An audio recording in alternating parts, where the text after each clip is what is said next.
And the questioner asks, could you and perhaps Tony Nicely please explain how you think about usage-based pricing, tracking drivers electronically and charging premiums accordingly, and how that will affect the auto insurance industry in the U.S. in the next decade, and how these changes impact the moat at Geico.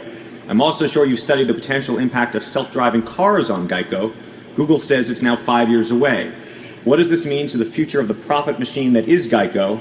And if the analysis showed a challenging future, would you ever sell? Yeah. Well, the answer to the very last question is no. The usage-based pricing is something that's popular with some companies that have done a lot of work on it. Probably the one most identified with it is Progressive, doing something called Snapshot. And there's no question that knowing how customers drive, or policyholders drive, and how they use their cars is a valuable input to assessing the proper premium to people. And insurance is all about comparing the propensity of loss to achieve, or evaluating the propensity of loss to establish the proper premium. And it's very easy to understand in life insurance. I mean, if somebody is 90, they're more likely to die than 20, despite Charlie's situation. Even at 83, they're more likely to die than somebody at 20. So, that's obvious.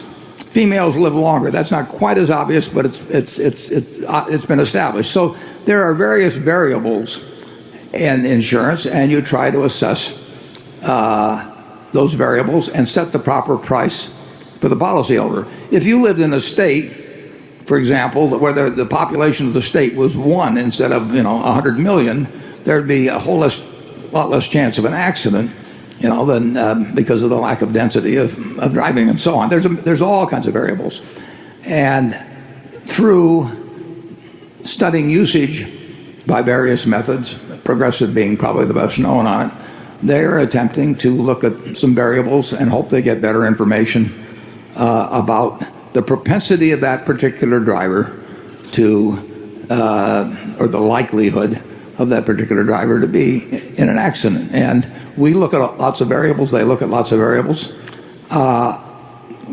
We think we've got a pretty good system, and so far I think that's been proven correct, but we'll continue to look at many variables.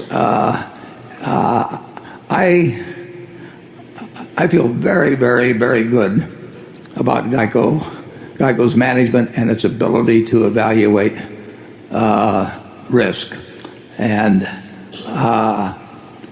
I think there are plenty of other people that are good at it, but I don't think in my view, there's nobody better at it in terms of auto insurance than the Geico people. But we ought to keep asking ourselves, can we do it better? And we do ask ourselves that.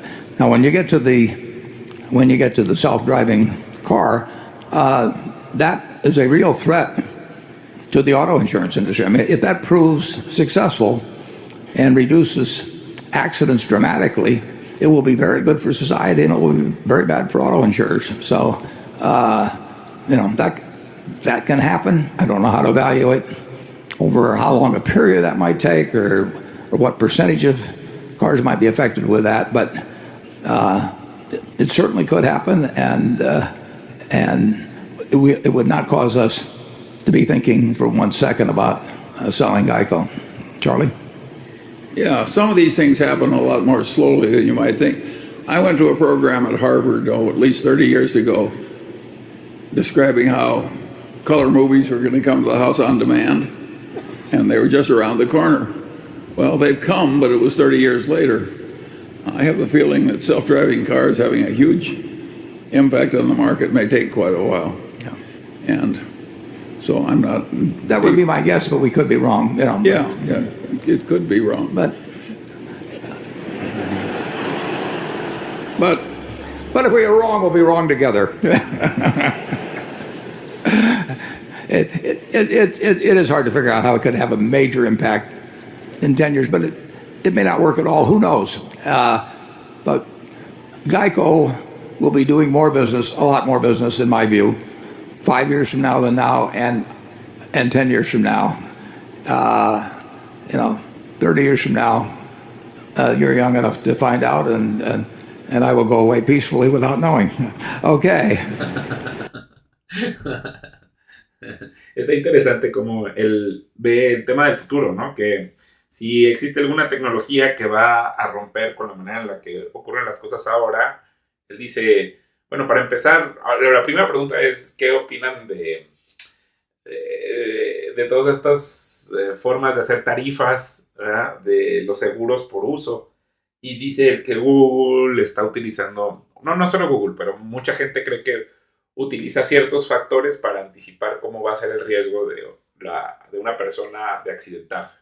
Él piensa que tiene una aproximación diferente al tema del riesgo y que casi nadie lo hace mejor, o nadie en el mundo lo hace mejor que Geico para el negocio de los seguros de carros.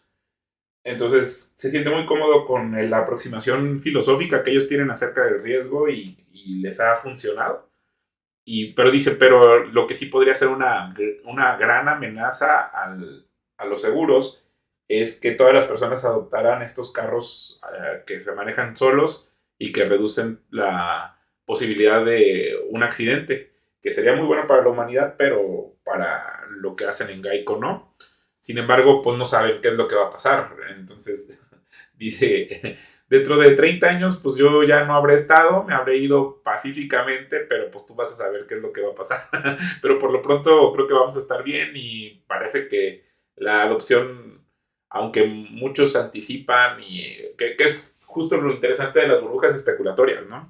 Que ocurre, por ejemplo, con las expectativas de lo que va a pasar con lo que se está desarrollando tecnológicamente hoy, que ocurre en las burbujas, ¿no? Viene el Internet, ocurre la burbuja del Internet, no ocurre como las cosas son, los resultados no son, se explota la burbuja, pero eso no significa que el Internet no haga estos cambios por décadas, y lo que se anticipaba, por ejemplo, al inicio de los 90 que iba a ocurrir por el Internet, ya está ocurriendo ahora, ¿no?